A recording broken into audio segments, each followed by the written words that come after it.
Hello everyone. 27ನೇ ಪ್ರಶ್ನೆಯನ್ನ ಗಮನಿಸಿ.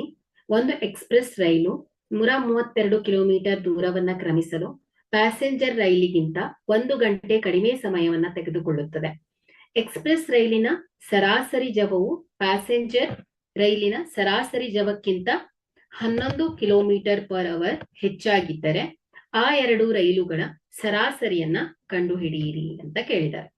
So ಇಲ್ಲಿ ಪ್ಯಾಸೆಂಜರ್ ರೈಲಿನ ಜವವನ್ನ ನಾವು ಎಕ್ಸ್ ಕಿಲೋಮೀಟರ್ ಪರ್ ಅವರ್, ಅದೇ ರೀತಿಯಾಗಿ ಎಕ್ಸ್‌ಪ್ರೆಸ್ ರೈಲಿನ ಜವ so x plus 11 kilometre per hour. So ಇಲ್ಲಿ ಏನಾಗಿದೆ, ಪ್ಯಾಸೆಂಜರ್ ರೈಲಿನ ಸರಾಸರಿ ಜವಕ್ಕಿಂತ ಏನಾಗಿದೆ, ಎಕ್ಸ್‌ಪ್ರೆಸ್ ರೈಲಿಂದು 11 ಕಿಲೋಮೀಟರ್ ಪರ್ ಅವರ್ ಹೆಚ್ಚಾಗಿದೆ ಮಕ್ಕಳೇ.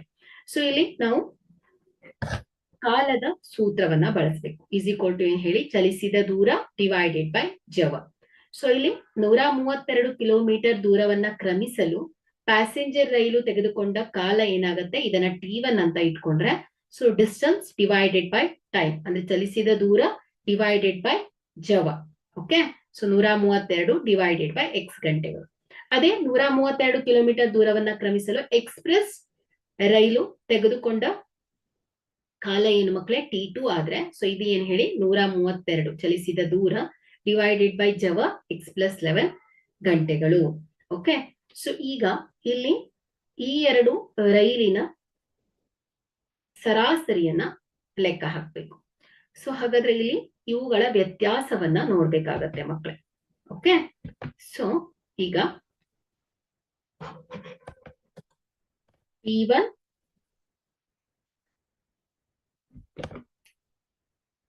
T1 minus T2 is equal to ಏನ್ ಹೇಳಿ 1. ಸೊ ಏನಾಗ್ತಾ ಇದೆ ಇಲ್ಲಿ,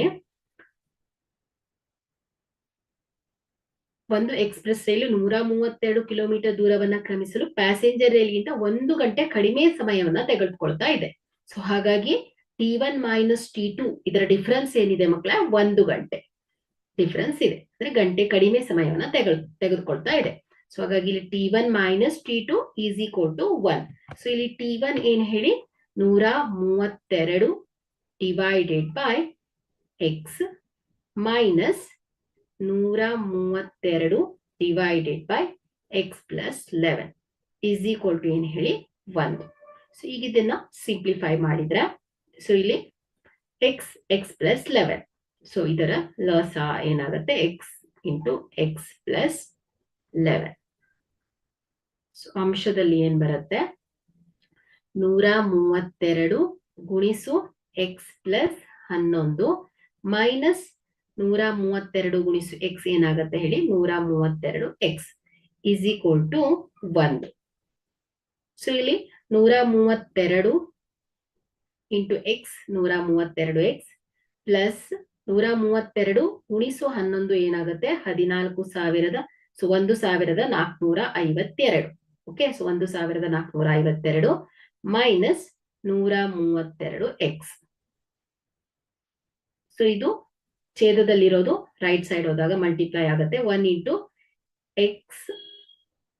ಇಂಟು ಎಕ್ಸ್ ಪ್ಲಸ್ 11.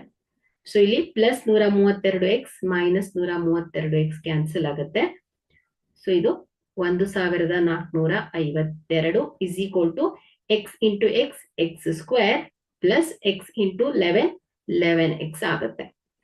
ಸೊ ಈಗ x square plus 11 x minus 1,452 is equal to 0 ಆಯ್ತು.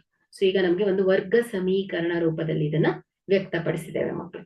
ಸೊ ಈಗ ನಾವು ಇಲ್ಲಿ ಎಕ್ಸ್ ನ ವ್ಯಾಲ್ಯೂ ಅನ್ನ ಫೈಂಡ್ ಔಟ್ ಮಾಡಬೇಕು. ಸೊ ಅಂದ್ರೆ ಇದರ ಜವವನ್ನ ಕ್ಯಾಲ್ಕುಲೇಟ್ ಮಾಡಬೇಕು ಮಕ್ಕಳೇ. ಸೊ ನಾವಿಲ್ಲಿ ಮಧ್ಯದ ಪದವನ್ನ ಒಡೆಯೋದ್ರಿಂದ ಎಕ್ಸ್ ಪದವನ್ನ ನಾವು ಫೈಂಡ್ ಔಟ್ ಮಾಡ್ಬೋದು. ಸೊ ಎಕ್ಸ್ ಸ್ಕ್ವೇರ್, ಸೊ ಮಧ್ಯದ ಪದವನ್ನ ಹೇಗೆ ಹೊಡಿಬೇಕು ನಾವು, ಎರಡು ಸಂಖ್ಯೆಗಳು, ಆ ಸಂಖ್ಯೆಗಳು ಹೇಗಿರ್ಬೇಕು ಮಕ್ಕಳೇ, ಗುಣಿಸಿದಾಗ ನನಗೆ 1,452 ಬರ್ತಾ ಇರ್ಬೇಕು. ಅದೇ ಸಂಖ್ಯೆಯನ್ನ ಕೂಡಿ ಅಥವಾ ಕಳೆದಾಗ ನನಗೆ ಮಧ್ಯದ ಪದ ಸಿಗ್ತಾ ಇರ್ಬೇಕು ಮಕ್ಕಳೇ.